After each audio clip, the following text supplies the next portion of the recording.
Welcome to Verbal Pick Radio, where we give you a verbal image of life, and we are everyday people. Like to welcome you all to the show.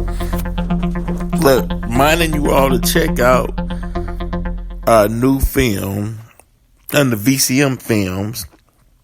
Actually, you can go to vcmfilms.gumroad.com.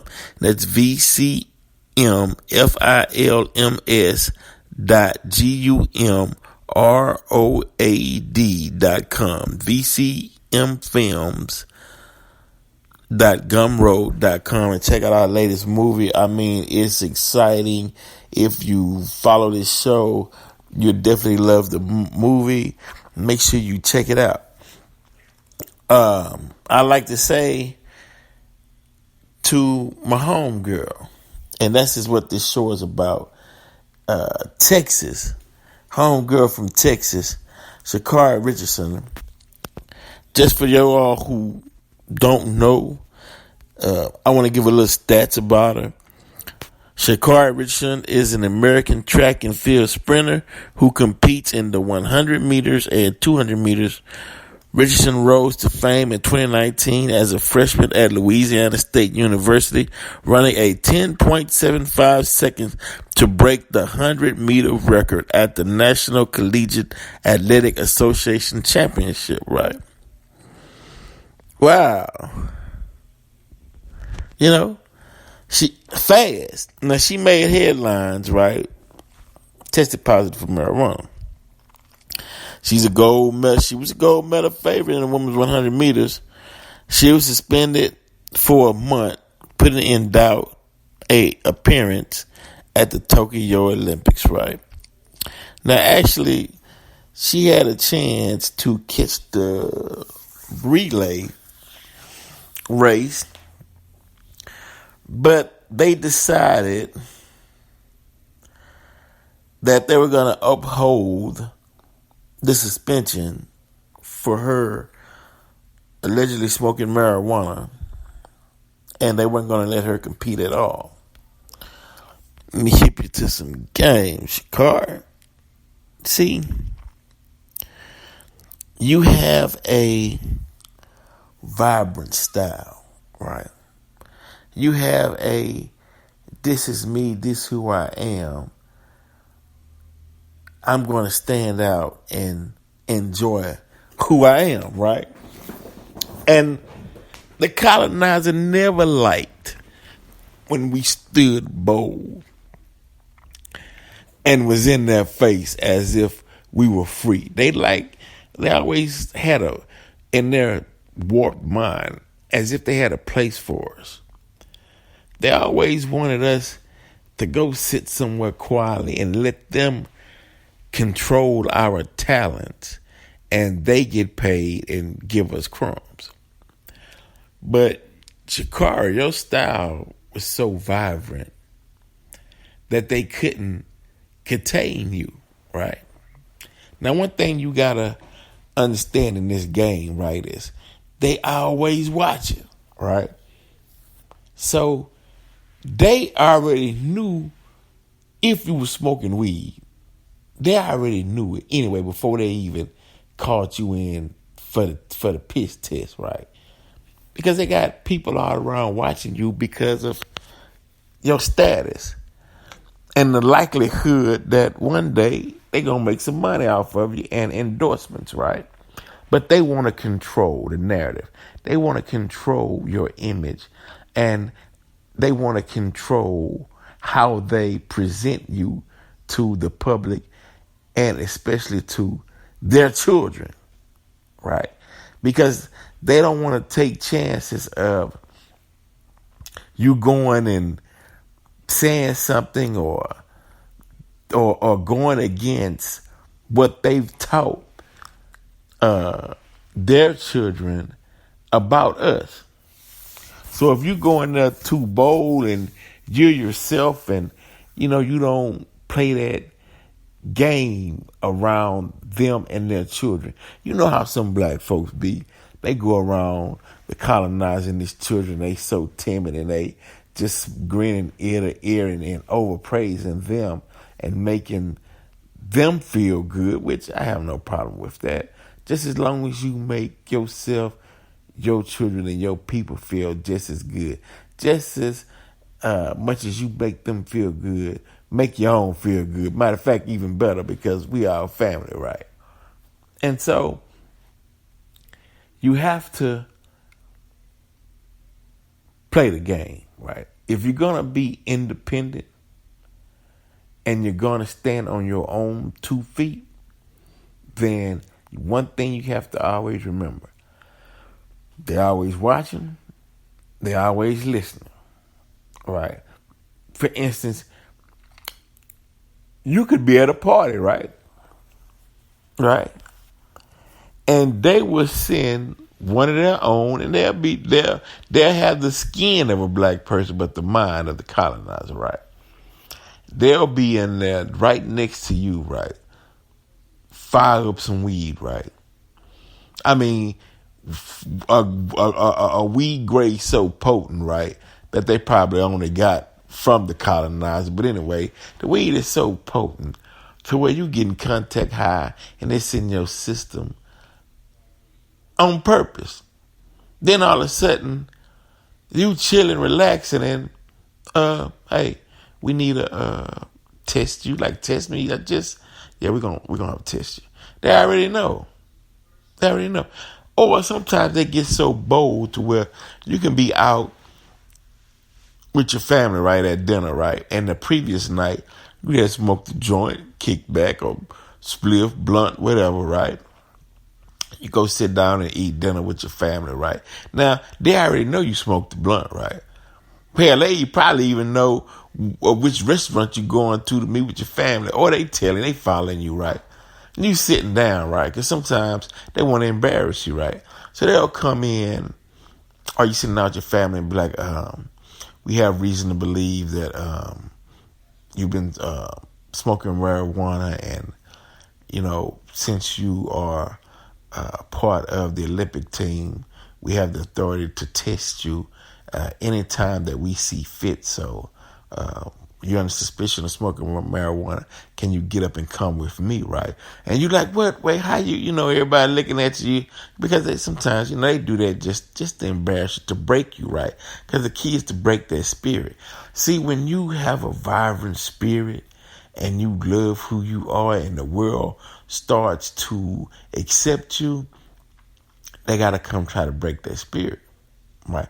Because they don't want their children following you. They have to be at the head at all times in their thinking. So if you're going to play the game, don't smoke the weed. Now, and well as I know, Sha'carri, come on, you still could have made the relay team because your suspension would have been up by the time they ran the relays. But when you came out and was like, yeah, I'm responsible, my mother had passed, I'm using this, to deal with that situation, to deal with that tragedy, and it is what it is. I'm not making no excuses for my actions and whatnot, right? When you make that statement, they were like, see, she not humble enough. She haven't bowed down enough yet. So, you know what? We're not going to even let you do the relay, because they want you to bow down, right? Then, if you don't bow down 4 years from now, training, because you'll be back, after pensions up, winning races and whatnot. You just got to be on your P's and Q's in a sense, knowing that they always trying to trap you. They're always trying to get something on you so they can dangle over your head to get you to act in accordance or act the way that they would like for you to act. Don't fall for it, right? Don't fall for it. Keep grinding, right?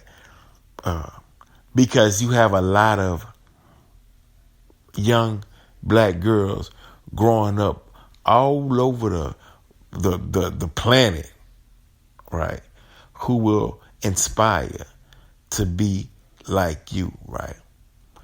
And it's good for them to see your achievements. It's good for them to see that you are strong within yourself, right? Right. But it's also good to show them protocol, how to carry oneself as a professional and on a professional level, so they don't get caught in the traps. They have to know that once you reach stardom and you're in that camera eye view, they watch you, right? But they want to shape and mold you from afar, right? They'll send somebody. They'll study you to see what your vices are, what's your habits, where you like going, what do you like doing, right? Before they even approach you, right? And they'll sit back and watch how you conduct yourself, your characteristics, right? And then they'll say, we need to humble this person down a little bit. We can't control them. They too free. We got to get them in our grasp. How do we do that, right? So they watch and they see, oh, okay. But, they got people telling you, they'll go 4, 5, 10 years back, right? To your old neighborhood, talk to one of the old teachers or so-and-so and ask them questions, what has she ever gotten in trouble, or what has she been known to do? And one time I heard rumors, that I don't know if it's true or not, because black folks gonna gossip, which you need to be quiet, because what they give you ain't enough to sell your people out. But they'll say, well, I heard they like marijuana and she's so-and-so. They say, oh, okay, marijuana, okay. So they'll sit around and wait for the perfect time, right? Just to make sure it's not a mistake, because they'll let you smoke. I ain't gonna do nothing. They'll let you smoke again. You ain't gonna say too much. They chilling, because they know. They gonna let you do it again until where they know it's won't be no doubt when they do a test, because they know how long it lasts in your system with the amount of you smoked within a period of time. They got it all down, right? They call you in now, right? And bam, right? They thinking, okay, we got you. What do you say? You failed the piss test. What do you say? And then you come out, well, hey, it is what it is. I don't make no excuses. Yeah, I shouldn't have been doing that. I let a lot of people down. But hey, I'm going to continue on with my journey, and I'm going to keep my head up. And like, damn, you were supposed to break, but okay. Well, then they'll put out on the news and they'll tell people, because they got to build you back up. Yeah, well, but wait, hold on. Okay, yeah, she has a 30-day suspension, but the 30-day suspension will be up by the time they do the relays, because people want to see you. So there's still a chance that she still can compete in Tokyo in the relays. So everybody like, okay, well, at least we get a chance to see her. We get a chance to check her out, and it's not, okay, all is not lost. She still would get a chance to be in the public view. She still get a chance for sponsors to see her and sponsor her, and we can put this thing behind us and let's roll. Then they'll say, sit back and wait. Okay, somebody interview her, and let's see how humble she is. And in their terms, humble means bow down. Let's see if she bowed down some. Make statements like, they want to make a statement like this. Yeah, it was wrong for me smoking marijuana, and I've been through some hard times, and I've been through trauma, and I shouldn't have done it, but I was glad Mr. and Mrs. Colonizer, they found me and they picked me up and they showed me right from wrong, and and with their help, I'm able to overcome. So I like to thank them, for guiding me in the right path, Mr. and Mrs. Colonizer, and I just want to thank them. They've been a godsend. That's what they looking for, right? Then they say, okay, you can participate in, in the relays uh, in Tokyo at the Olympics, right? But sister came out and was like, "Hey, man, I made a mistake, but I'm not gonna get down on myself. I'm gonna pick myself up, and I'll be back, and we'll keep rolling. Hey, I'm human, Hey, man, weed is legal in certain, in certain states in America. I mean, and plus, it's not a enhancement drug, so I don't see the big deal anyway, right? Hell, matter of fact, our weed endorsers endorse her, give her a contract, right? And you getting that from Verbal Pick Radio. Have a sponsor. Sit back and watch how it goes, but have a sponsor some CBD and where it's legal at, man. Get a deal in case they trip, right? So anyway, she didn't give the response that they wanted her to give. So then they come out later, the judges, she won't be participating in the relays at the Tokyo Olympics. We feel that, she has to follow protocol, and we can't show any favoritism. The policy is if you smoking marijuana, you out, and and it wouldn't be a good look for the Olympics or the American team if we allow it to continue on. So we're gonna have to just suspend her from these Tokyo games permanently, right? It's like, okay. When they said that, I said, yeah, I know the game. Okay, that's the game. But I just wanted to share a part of the game with you.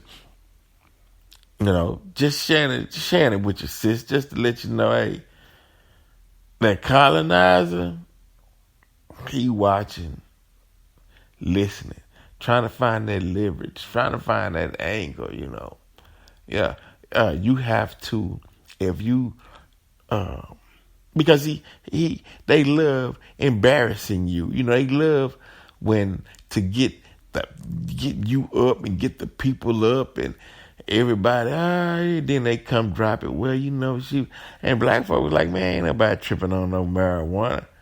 Hell, it should have been legal anyway. It ain't no enhancement drug.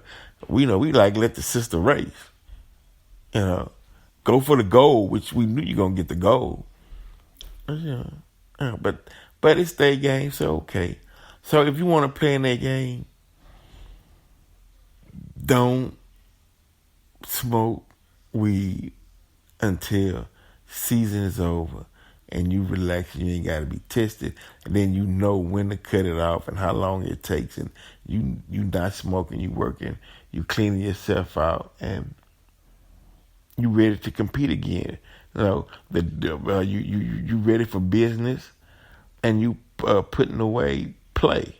The difference between play and business. Because track is your livelihood. You good at it. You're setting records. So, let them have it. But we just wanted to talk to the sis right here on Verbal Pick Radio because we are everyday people. Sure.